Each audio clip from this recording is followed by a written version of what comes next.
sembahyang. Orang yang cerdik pandai setiap kali sembahyang ini kadang memikirkan banyaknya rakaat nang digawi, tapi baik dan diterima. Kayak apa sembahyang supaya baik, supaya diterima, itu yang jadi masalahnya. Nah, ulama-ulama sufi mengatakan kalau kita hendak sembahyang itu diterima oleh Allah, kita perhatikan 6 perkara. Ini anamnya jadi himati.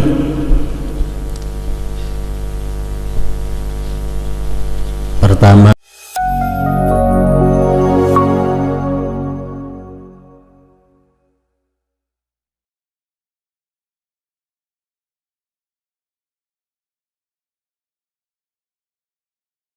setiap kali kita melihat orang-orang yang pandai, melihat orang-orang yang cerdik, maka kita ingat betapa cerdiknya orang yang menciptakan si cerdik pandai itu.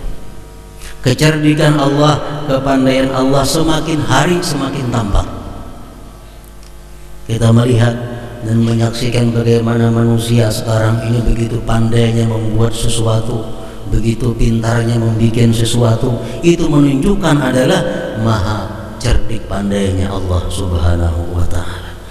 Nah, para muhibbin rahimakumullah, itulah sebagian daripada makna yang terkandung daripada Ar-Rasyid. Kemudian Al-Mu'minur Rasyid, seorang beriman yang cerdik pandai. Orang yang beriman kepada Allah, orang yang beriman yang cerdik pandai adalah huwallazi yatafakkarul aqibah wa yatazawwadu lima ba'dal maut wa yahtammu husnal a'mal wa qabuliha wa yahtammu bi husnil a'mal wa qabuliha.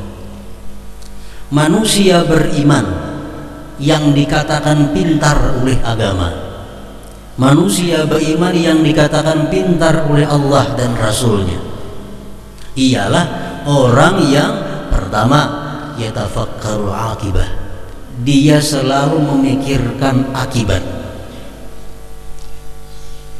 Setiap kali dia memperbuat sesuatu atau meninggalkan sesuatu, yang jadi pikirannya adalah akibatnya apa.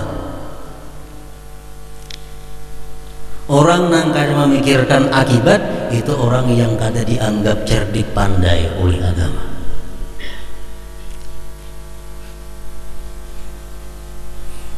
Kenapa kita hakun ke dokter, menghadangi dokter, masuk ke ruangan dokter, kita disuntiknya, bisa dibalahnya, bayar lagi pulang kita, bayar, larang bayarnya, tapi kita berterima kasih lawan si dokter itu. Kenapa kita mau melakukan demikian? Karena kita memandang akibat. Karena kita memandang akibat, karena kita meyakini akibat dari ini kita sembuh dari penyakit. Nah, itu orang-orang pintar. Orang yang karena penyakit gula, disuruh gula, pada mau makan gula, padahal nyaman, padahal manis. Disuruh nasi, kada mau makan nasi, karena dalam nasi ada zat gulanya, padahal nasi mengenyangi. Kada mau makan nasi. Kenapa orang penyakit gula ini kada mau makan nasi? Karena dia memandang akibat. Walaupun ini nyaman, aku makan karena akibatnya aku taluyok di rumah. Walaupun ini manis, aku makan, akhirnya lumpuh. Nah, orang yang cerdik dalam agama, dalam pandangan agama seperti demikian. Dia berbuat sesuatu, baik meninggalkannya sesuatu, memandang akibatnya. Nah, demikian pula para muhibbin, hal yang bersangkut paut dengan akhirat. Kalau kita melakukan yang diharamkan Allah, walaupun ini manis, walaupun ini lezat, walaupun ini menguntungkan, tapi akibatnya neraka, nah orang beriman tentu menjauhi yang demikian. Walaupun ini sulit, walaupun ini sakit, tapi akibatnya surga, orang beriman pasti melakukan demikian. Nah, itulah Al-Mu'minur Rasyid. Pertama, orang yang memikirkan akibat. Kenapa kita hakun puasa? Sehari, sepanjang hari kada makan, kada minum, tentu kita memikirkan akibat. Karena akibat dari puasa ini kita akan mendapat keridhaan Allah Subhanahu wa taala. Nah, seperti itulah segala perbuatan orang yang beriman, yang cerdik, pandai itu dia selalu memikirkan akibatnya. Memputukar ini barang ini putukar, duitnya kadada. Putukar bahutang, orang hakun mau hutangi, akibatnya apa? Mikir akan bayarnya. Baik ada usah. Ini orang pintar. Al-mu'minur rasyid. Wa yatazawwadu lima ba'dal maut, dan dia berbekal bagi sesuatu yang sesudah mati. Sabda Rasulullah, al-qayyis man dana nafsahu wa amila lima ba'dal maut. Orang yang cerdik pandai itu adalah termasuk orang yang mempersiapkan, orang yang mempunyai bekal untuk sesudah kematian. Dalam kubur, apa sangunya dibangkit dari kubur sampai ke padang mahsyar, apa bekalnya melewati siratal mustaqim supaya jangan gugur, apa sangunya. Nah, orang mukmin ar-rasyid yang cerdik, dia berbekal untuk itu, bersanggup. Para muhibbin rahimakumullah, sebenarnya kalau kita melakukan apa yang diwajibkan oleh Allah, sembahyang nang wajibnya kita gawi, puasa nang wajibnya, zakat nang hajinya, haji umrah nang hajinya, nang sunatnya kada, sudah cukup untuk sangu di akhirat kalau samuan itu diterima oleh Allah Subhanahu wa taala. Rasulullah mengatakan demikian kepada seorang Badawi yang datang kepada beliau. Ujar Badawi, aku sembahyang nang fardunya aja, puasa nang fardunya aja, zakat nang fardunya aja, haji umrah nang fardunya aja, nang sunat kada. Ujar Nabi, ini untung jika dia benar. Nah, artinya apa? Sangu atau bekal akhirat ini sebenarnya cukup yang fardu kita lakukan kalau itu diterima oleh Allah Subhanahu wa taala. Nah, berhubung kita kada ada keyakinan dan kada ada pengetahuan apakah ibadah fardu ini diterima atau kada oleh Allah, maka diperlukan memperbanyak ibadah-ibadah lain. Itu bekal kita sesudah mati. Di kubur, berapa lawas dalam kubur kita? Berapa lamanya dalam kubur? Tergantung rami kadanya di kubur.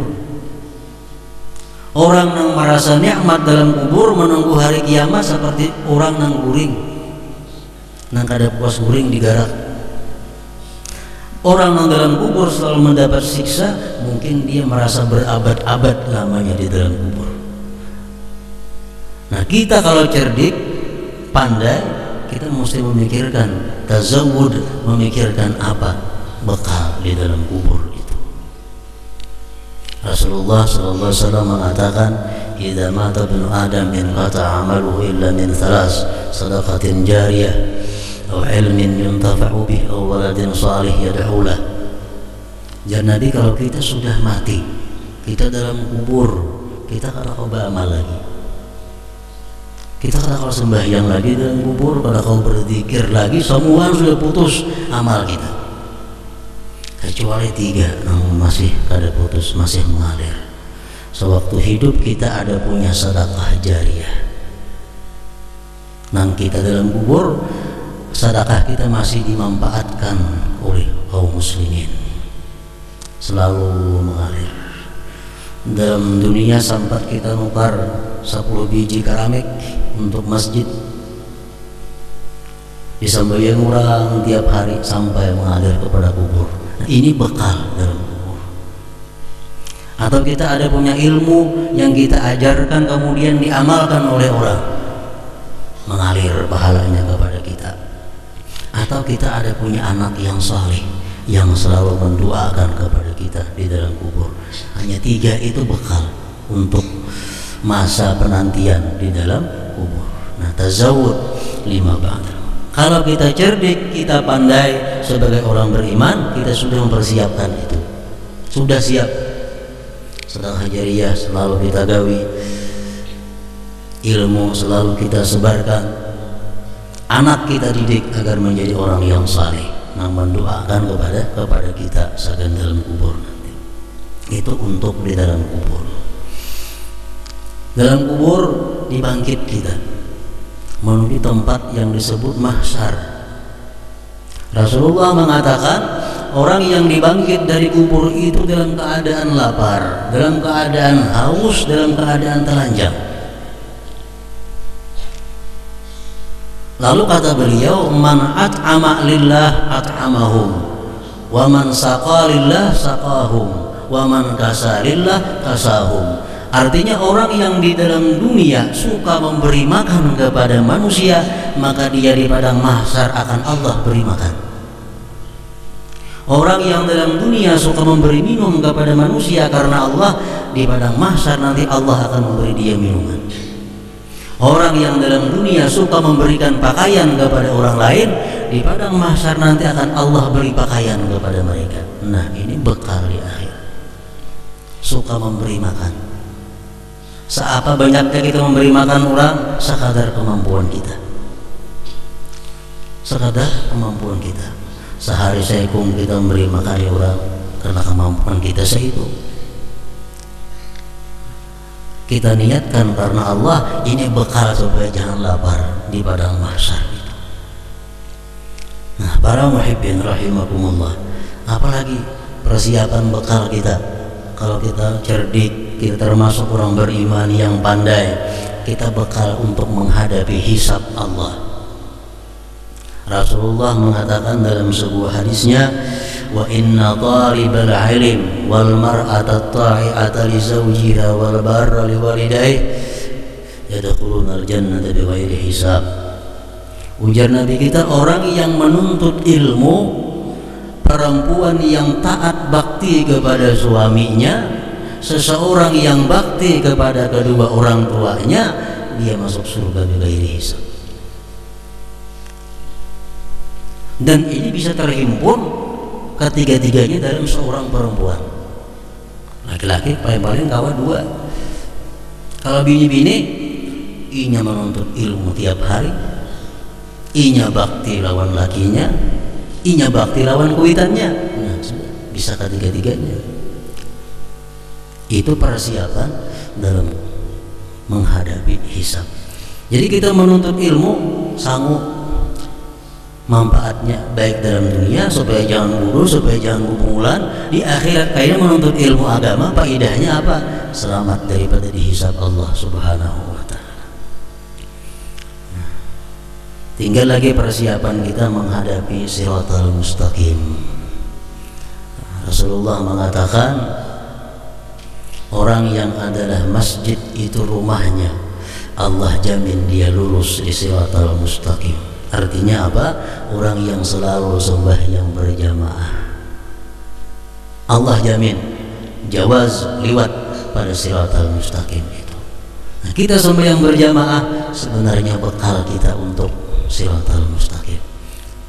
Nah, orang yang cerdik pandai, dia sudah berbekal untuk menghadapi sesudah kematian itu. Yang ketiga, wa yahtammu bi husnil a'mal wa qabuliha. Orang yang cerdik itu dia mengutamakan dengan baiknya amal dan diterima amal. Orang mukmin yang pintar, dia memikirkan kayak apa amal supaya baik dan diterima. Ini kadang memikirkan banyaknya amal. Allah mengatakan dalam Al-Qur'an, alladzi khalaqal mauta wal hayata liyabluwakum ayyukum ahsanu amala. Allah yang menciptakan kematian, kehidupan, dan dia menguji kalian siapa di antara kalian yang paling baik amalnya, bukan paling banyak. Ahsanu amala. Nah, orang yang pintar, yang cerdik, dia berusaha, dia mementingkan amal itu baik dan diterima. Ini ada memikirkan banyaknya. Mengaji Quran itu kalau memikirkan sajud sehari kada, tapi yang pikirkan kayak apa supaya bacaan Quran ini diterima Allah dan bagus. Walaupun sambar sehari, cuma bacaannya bagus, lebih bernilai daripada banyak cuma buku-buku berluas.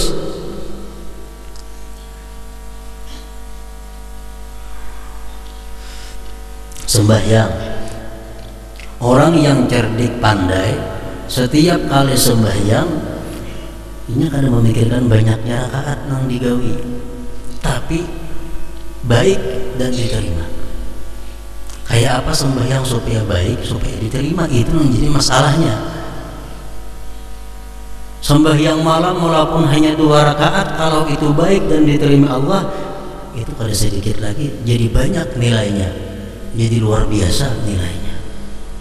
Nah, ulama-ulama sufi mengatakan kalau kita hendak sembahyang itu diterima oleh Allah, kita perhatikan 6 perkara. Ini 6 nih jadi himati.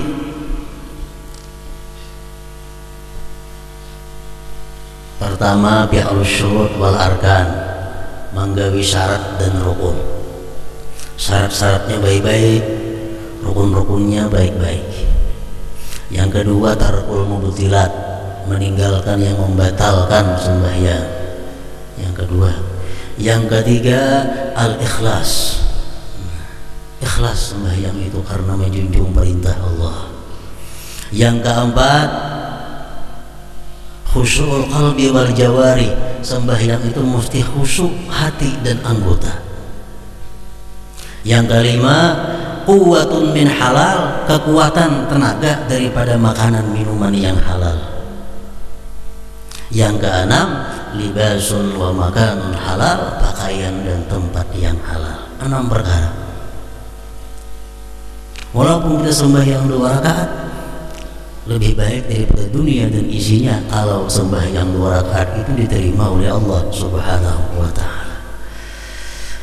Memperbuat syarat dan rukun itu bisa kita usahakan dengan berhati-hati, dengan perlahan. Meninggalkan, membatalkan bisa kita gawi. Ikhlas bisa kita usahakan, khusyuk bisa kita usahakan. Nah, Syekh Abdurrahman Asy-Syafi'i mengatakan kalau kita sembahyang fardu itu kada kawa khusyuk ujar sidin, bawa berjamaah. Kenapa sebabnya? Karena Allah menerima sembahyang orang yang berjamaah itu kamilah, sempurna. Kita ini sembahyang berjamaah ditulis oleh Allah sempurna. Khusyuk kadakah? Kalau kita sembahyang surangan kada ditulis kecuali yang kita khusyuk. Untuk mengatasi khusyuk itu bisa dengan sembahyang berjamaah. Jadi setiap amal perbuatan yang dipikirkan, yang diutamakan oleh seorang beriman yang rasyid, yang pintar, dia supaya baik amalnya itu dan diterima oleh Allah. Dia akan memikirkan banyaknya atau banalnya itu amal perbuatannya.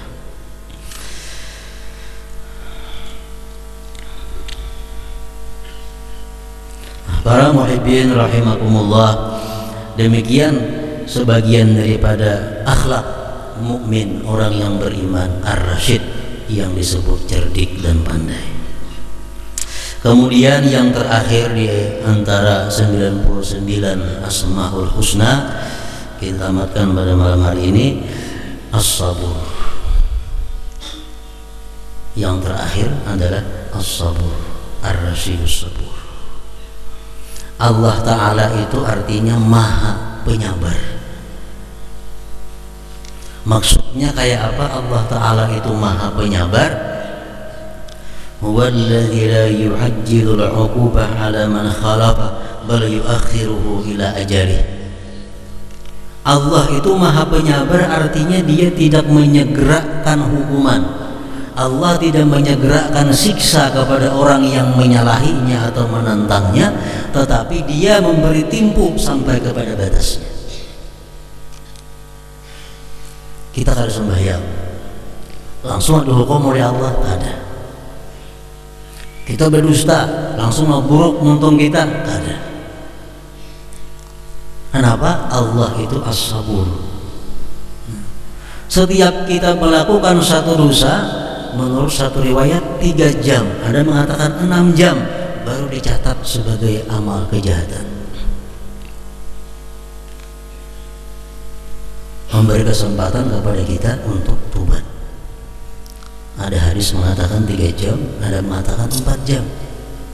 Kita berbuat dosa kada langsung dicatat sebagai dosa. Kecuali 3 jam 6 jam kita kada tobat, hanya dicatat itu dosa. Nah begitu dicatat dosa, Allah pun kada langsung menyiksa kita, Allah kada langsung menghukum kita. Kita diberi kesempatan untuk tobat. Berapa lamanya Allah memberi kesempatan kita untuk bertobat? Sampai roh kita di tenggorokan. Nah inilah sebagian kandungan daripada as-sabur. Allah Ta'ala itu maha penyabar.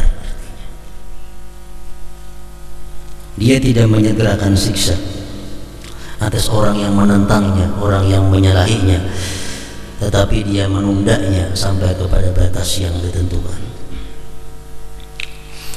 Al-mu'minus sabir, orang mukmin yang disebut penyabar. Al-Quran mengatakan innallaha ma'as sabirin, Allah serta orang-orang yang sabar. Kayak apa maksudnya orang yang sabar itu?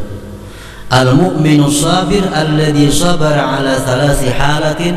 Orang mukmin yang sabar itu orang yang sabar atas 3 perkara, sehingga dia berhak disebut sabir, orang yang sabar.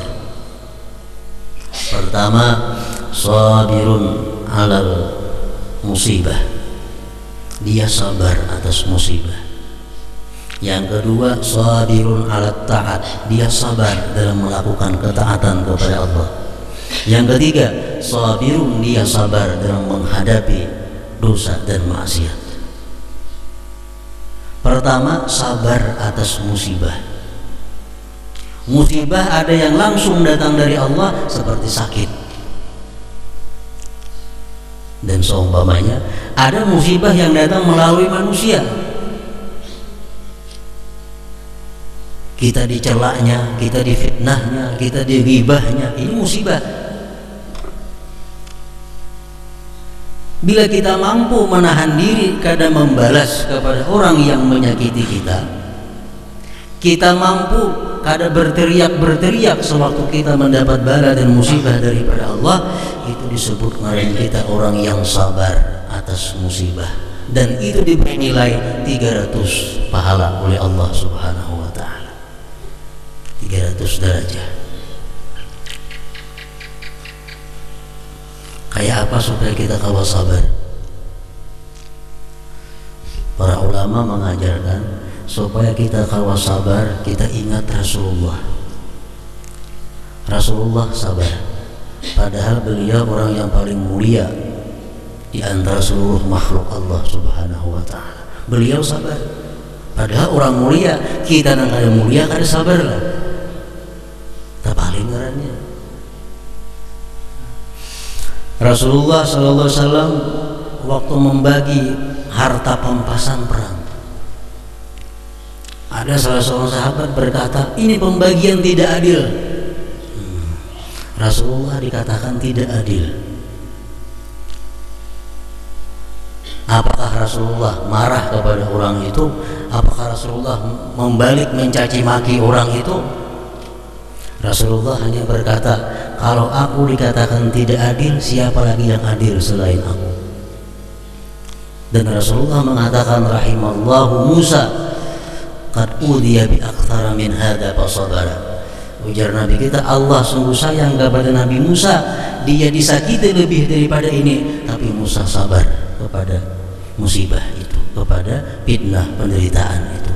Nah, jadi agar kita bisa sabar dalam menghadapi segala hal, baik musibah yang datangnya dari manusia atau yang dari Allah, kita ingat Rasulullah. Orang yang paling sempurna, Rasulullah ada yang mengatakan ada adil. Kita dikatakan ada adil, sarik mustahil.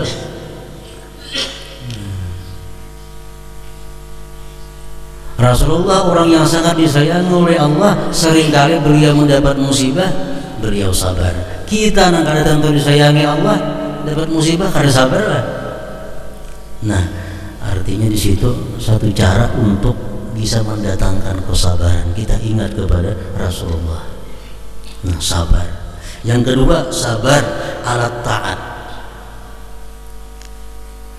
Kalau kita hendak sembahyang itu khusyuk, Ini perlu kesabaran. Kalau kita kada sabar, kada kawa khusyuk sembahyang. Supaya puasa kita diterima oleh Allah, kita mesti sabar, menahan mata, menahan telinga, menahan mulut, menahan macam-macam. Nah, sabar dalam hal ketaatan ini diberi nilai oleh Allah 600 derajat. 600 derajat. Bangun tengah malam sembahyang memerlukan kesabaran yang luar biasa. Rahata nyamannya guring pukul 2, anak sembahyang tahajud, anak sembahyang malam. Kalau orang kada penyabar, kada kawan. Mesti sabar menghadapi tekanan nafsu yang ada pada diri kita. Yang terakhir, sabrun 'alal ma'siyah, sabar dalam hal menghadapi maksiat. Nah, ini ada sesuatu yang menguntungkan, ini ada sesuatu yang lezat, tapi diharamkan oleh Allah, sabar. Kada usah menangkap itu. Ini diberi nilai oleh Allah Subhanahu wa taala 900 pahala. 900 pahala. Kalau kita dihadapkan kepada satu maksiat, kita dihadapkan kepada satu yang haram, kita kawa sabar 900. Misalnya kita babandiran lawan kawan berdua nih, tiba-tiba kawan menggibah kurang, berarti kita dihadapkan kepada maksiat. Kita jauhi kawan itu, menagur berdua ini, jauhi. Kita menjauhi itu, kita ngarannya sabar atas maksiat, dapat nilai pahala 900 dari Allah Subhanahu wa taala. Nah, bila mana kita sudah bisa kawa sabar atas musibah, kawa sabar terhadap taat, bisa sabar terhadap maksiat, hanya kita disebut sabir, orang yang sabar. Innallaha ma'as sabirin. Allah beserta orang yang